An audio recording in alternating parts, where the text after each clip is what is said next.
pagbabanta ng planong ipapatay ang ilan sa atin.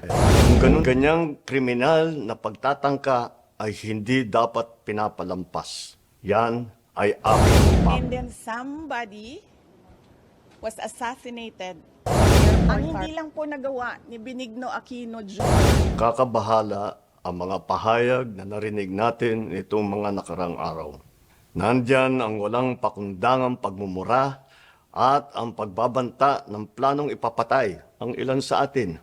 Kung ganun na lang kadali ang pagplano sa pagpatay ng isang presidente, paano pa kaya ang mga pangkaraniwan na mamamayan?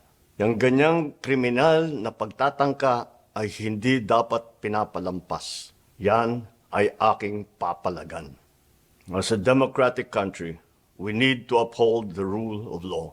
Ako, bilang pinuno ng Executive Department at lahat ng mga nanunungkulan sa pamahalaan ay may sinumpaang tungkulin na tutupdin at pangangalagaan ang konstitusyon at ang ating mga batas. Kaya hindi tama ang pagpigil sa mga halal ng bayan sa paghahanap ng katotohanan. Hindi na sanang hahantong sa ganitong drama kung sasagutin lamang ang mga lehitimong katanungan sa Senado at sa House of Representatives. Ang katotohanan ay hindi dapat itokhang. Tapos na sana ang usapang ito kung tutuparin lamang ang sinumpaang panata na bilang lingkod bayan ay magsabi ng totoo at hindi hahadlangan. Imbis na diretsahang sagot, nililihis pa sa kwentong chicheria. Hangad ko na matuldukan na itong mga pangyayaring ito sa parang matiwasay at magdadala sa atin sa katotohanan. 12 taon din ako nanungkulan sa magkaparehong kamara ng Kongreso.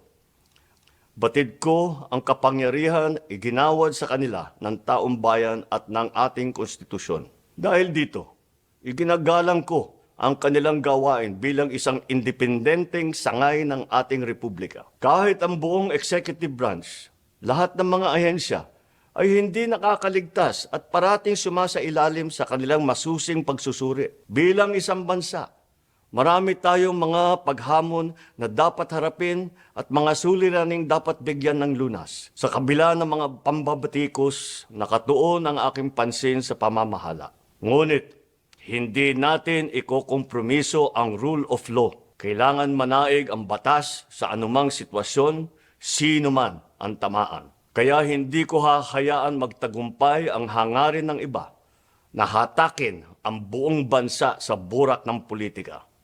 Igalang natin ang proseso. Tuparin natin ang batas. Alalahanin natin ang mandato na pinagkatiwala sa atin ng milyon-milyon na Pilipino. Magtrabaho po tayo sa ikauunlad ng Republika ng Pilipinas at para matamo ang bagong Pilipinas. This is a reply to the statement issued by the Presidential Communications Office on the order of Executive Secretary Lucas Bersamin dated November 23, 2024. The Marcos administration's insistence that the President's life is under active threat is ominous. I raise this caution as the President and his sycophants aggressively sell a narrative based entirely on my statement, which is taken out of its logical context. Bakit hindi nila pinapalabas kung ano yung question ng media? Bakit hindi nila pinapalabas kung ano yung una kong sagot? Bakit ang pinapalabas lang nila is the last 4 words of my entire statement? They are building a narrative, and I'll tell you kung anong playbook ito. There is absolutely no flesh on the bone, and despite the absence of a reliable investigation, authorities were quick to consider this a national security concern. The diametric contrast and inaction are displayed when I have expressed in previous months threats to my person and the continuing threats to the lives of OVP personnel. Tossing the word assassin. Pakicheck, may sinabi ba akong assassin doon? Wala. So nilalagay nila doon sa narrative nila, assassin. And nilalagay nila sa narrative nila, murder plot. Into this issue, tossing the word assassin into this issue makes things even more terrifying for our country. And especially because I never used that term during my recent consternation against the Marcos administration's failure to serve the Filipinos while it masterfully persecutes political enemies. Common sense should be enough for us to understand and accept that the supposed conditional acts of revenge does not constitute to an active threat.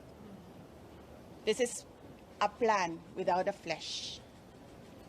Pag pinipilit mo siya na active threat siya, isipin ninyo ang buong mundo na nanonood. Ganito ba ang kapasidad ng mga Pilipino na mag-isip? Diba?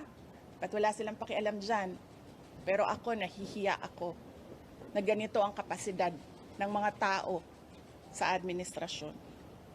I am confident that an honest scrutiny would easily expose this narrative to be a farce, imagined, or nothing at all. Yes, the playbook. The playbook. Remember, they are known for political persecution.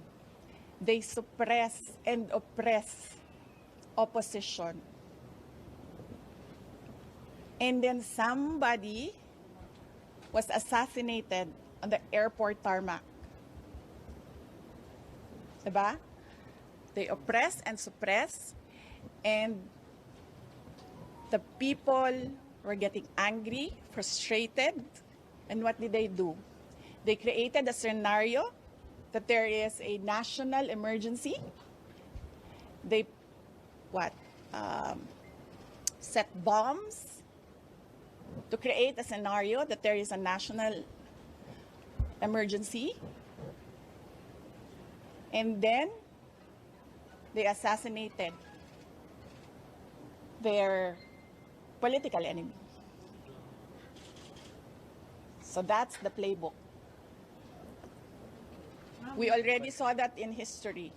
So that is my proof. Pero Vice, Yes.